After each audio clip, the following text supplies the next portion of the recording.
Hi, I'm Susie from out west Homestead. I live in southern New Mexico.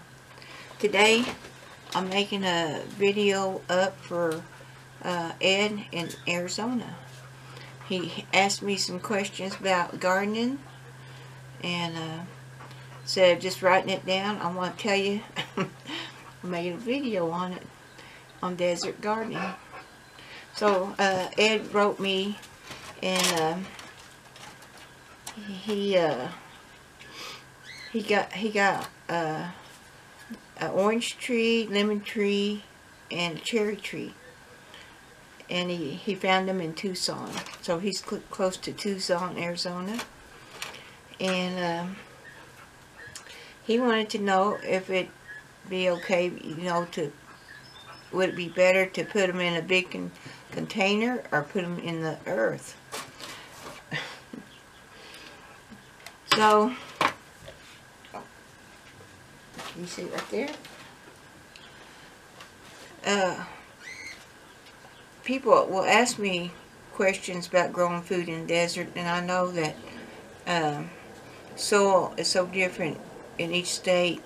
Even New Mexico, like Barbara, she's got a lot better soil than I do, and I got that adobe dirt. So I know that some Arizona people have real hard ground. Their desert dirt is just packed hard. Some of them has cleachy, and but what advice I would give, I seen a long time ago a man that lived in Arizona, over by Phoenix, and so he planted some fruit trees in his front yard. Eventually he wanted to make a food forest, and eventually he made a big, beautiful food forest. But he didn't know how. And so he planted them and watered all the time in his front yard, and it was pretty hot. So his trees really struggled real bad. So somebody told him to dig a bigger bowl next time he planted a fruit tree or any tree. Dig your bowl out, big, and put better soil in it. And then on top of that, put mulch. Because he was watering every day. It just kept drying up.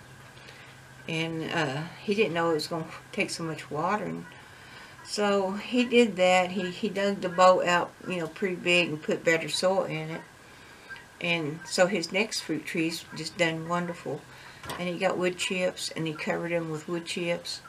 And he didn't have to water so much. The wood chips, he put them on thick. It just kept his tree bowls really moist.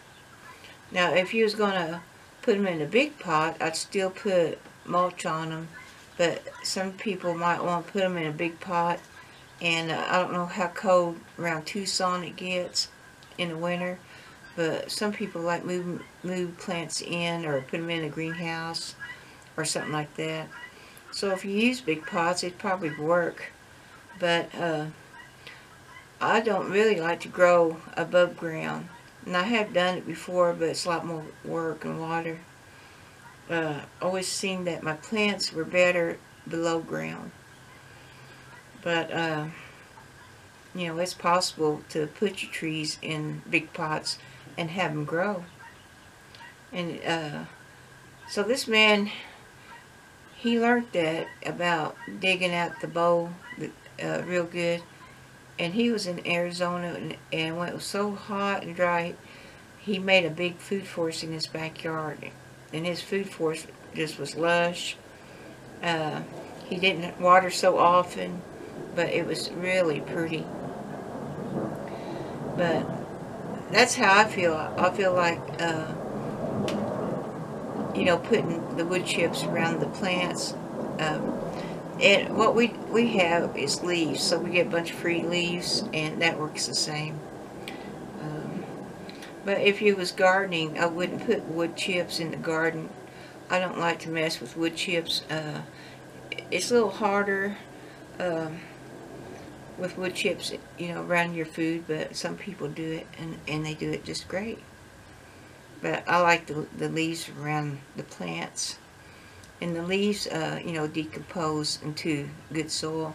In time, the wood chips does too, but it takes a long time for wood chips to break down. But anyway, that's what I'm thinking, is to plant them in the ground. I think they like their feet in that cooler soil. When you're above ground, the tub gets hot. When you're below ground, the roots stay cool. And that's one of my purpose in the food forest, is put a lot of leaves in it in the summer to keep the food forest cool. Keeps all the roots cool, keeps the moisture in.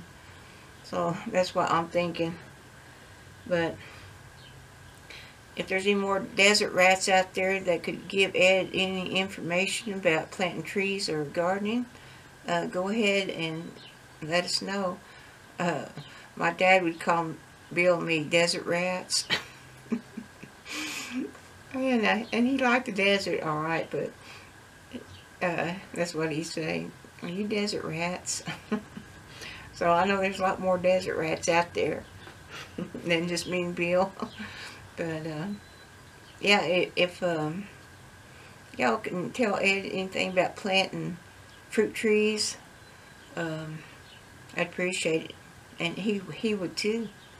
I know in Tombstone, and this has been a long time ago, and I don't know if that's still there, Ed, but there's somebody showed a place that sold seeds, and it was Southwest seeds. Oh, I would love to go through a store like that.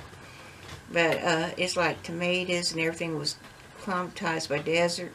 And way back, his parents, I believe it was, went around looking for desert seeds, and he found a lot of it through the Indians. What they planted, and he did go down into Mexico and see what they were planting that could live in the desert. So now they got a store in Tucson with desert seeds. And I would love to have that. They got desert corn. Just, I don't know, it looked like they had a lot. And this guy says if you're Indian, you would get a discount buying seeds from them, because that's where he collected. And it's kind of like payback to the Indians, because he went around and found the seeds they grew and cultivated them. I guess maybe him or his parents, I don't remember, but anyway, all the seeds there are like desert climate seeds.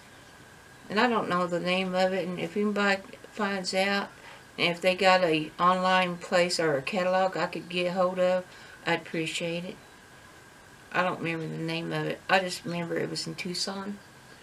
But I would love to grow some kind of desert corn, because corn doesn't do too well here. We don't get enough water. So anyway, I appreciate you asking me, Ed, about your desert plants. And I'm not no expert gardener at all. I just try it. Some things die and some things don't. I just know the desert needs to be covered to keep it cool, or else your pots need to be covered, you know, with leaves or something to keep it cool, or wood chips. So I'll talk to you later, Ed. Thanks a lot for your question. I thought I'd just make a video, because to me there's a lot to it, and then just writing down words.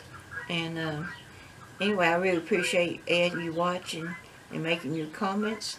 We really appreciate it. So thanks a lot from Out West Homestead. Bye. Are you ready to go? I had to wake him up from his nap. Are you ready? Are you ready to go, Peanut? You say bye? Oh, my table's too far over. We'll see y'all later. Bye.